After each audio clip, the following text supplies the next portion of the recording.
जय हिंद, जय भारत। मैं गोस्वामी दिलीप भारती कैप्टन और आप देख रहे हैं महुआ भारती। साथियों, जैसा कि आप सबको विदित है कि 20 जून 2025 को मेरे गृह जिला सिवान के जसौली गांव में हमारे प्रधानमंत्री श्री नरेंद्र दामोदर दास मोदी जी आए थे। बिहार के लोगों को, क्या खासकर छपरा सिवान गोपालगंज के लोगों को बड़ी आस जगी थी।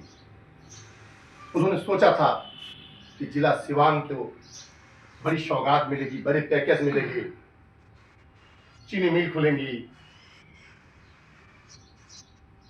लेकिन हुआ कुछ भी नहीं। मोदी जी आए, बड़ी सी महफिल सजी, बड़ा सा मन सजा, आंगनबाड़ी जीविका दीदियों को जबरदस्ती बसों को पकड़ करके रैली में भेजी गई। अच्छी बात है, डबल इंजन की सरकार है, तानाशाही तो चल रही है, लेकिन मैं पूछना चाहता हूं, क्योंकि मैं 112 महाराजगंज विधानसभा का भावी प्रत्याशी के नाते,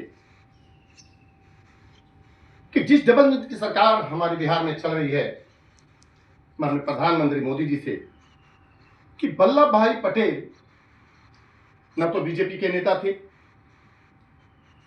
आपका उनसे कोई लेना देना नहीं, वहां वो कांग्रेस के लीडर थे, कांग्रेस हमारे देश के गृह मंत्री थे।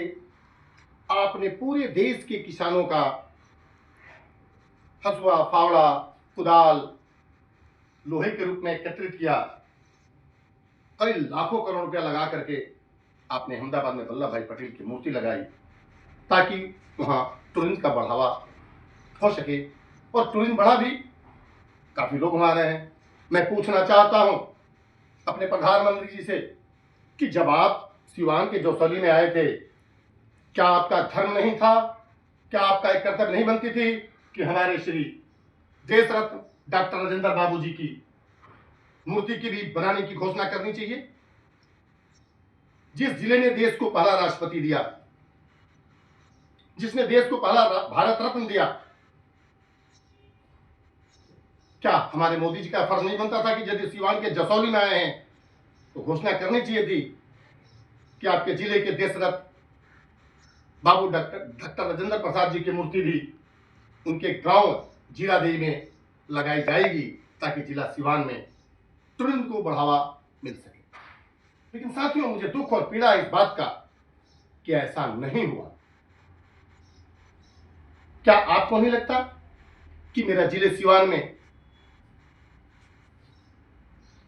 जिसने आज से 78 साल पहले जब देश गुलामी से निकल करके देश आजादी की तरफ बढ़ा था, एक ऐसा जिला सिवान का सपूत जिसने देश के संविधान को लिखने का कार्य किया, जिसने राष्ट्रपति के रूप में एक ऐसा उदाहरण पेश किया कि जिसका आज भी मिसाल दी जाती है, जिसके छात्र जीवन में लिखा गया कि examiner is better than examiner, ऐसा व्यक्ति जिनकी मैं प्रतिदिन पूजा करता हूं, क्या इनकी मूर्ति नहीं लगनी चाहिए?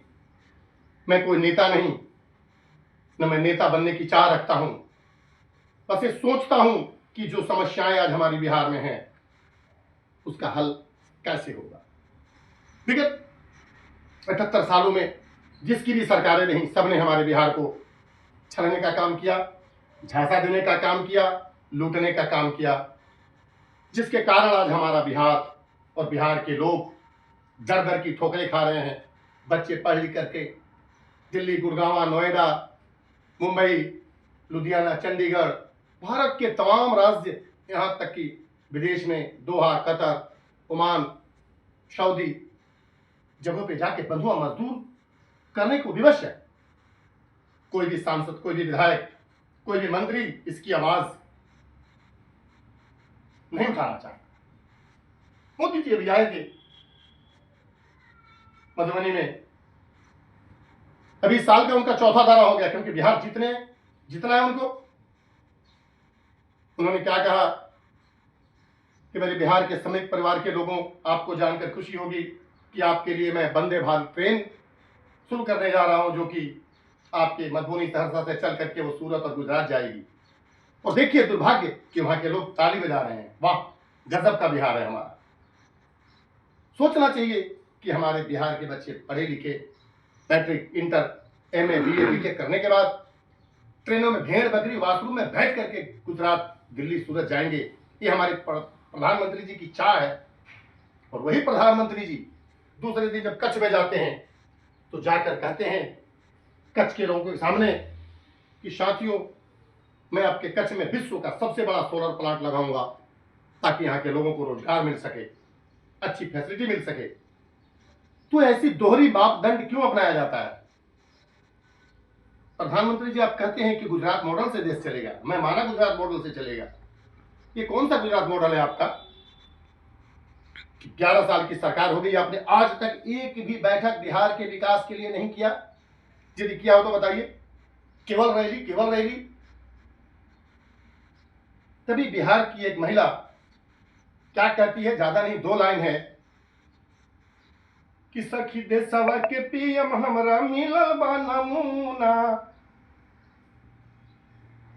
सखी देशवा के पीएम हमरा मिलल बा नमूना, देला खाली भाषण अवरी देला जूना जूना। सखी हो देशवा के पीएम हमरा मिलल बा नमूना, देला खाली भाषण अवरी देला जूना जूना। नाही देला रोजी रोजगार, नाही देला नौकरी, पूछला पर कहेला कि बबुआ जा तू बहरी।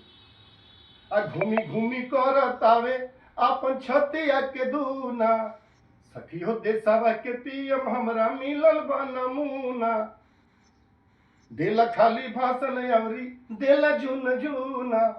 मात्र 2 लाइन का है। बस इतना कहना चाहूंगा कि बिहार में बदलाव की बयार बह रही है। प्रशांत किशोर जी एक ऐसे महान शख्सियत, ऐसे महान सपूत हैं जिन्होंने बिहार के बारे में सोचा है कि हमें बिहार को बदलना है। आज तक सभी ने लोगों को ठग करके वोट लिया, लेकिन ये वोट मांगते नहीं, लेकिन लोगों को समझाते हैं कि आखिरी बार मेरे कहने से आप लोग अपने बच्चों के लिए, अपने परिवार के लिए वोट कीजिए, फिर देखिए कैसा बदलाव आता है। तो मैं यही कहूंगा बिहार के लोगों से, आपने देख ली, कांग्रेस की सरकार भी देख ली, जेडीयू की सरकार भी देख ली, लालटेन की आरजेडी की सरकार देख ली, और इधर बीजेपी की आप देख ही रहे हैं डबल इंजन की सरकार। भयावह और बिहार का बुरा हाल है। बस आप जागिए और कदम से कदम ताल मिलाते हुए बिहार को आगे बढ़ाने के लिए हमारे इस जन स्वराज पार्टी का साथ दीजिए ताकि बिहार में बदलाव की बयार बह सके। जय हिंद, जय भारत, नमस्कार।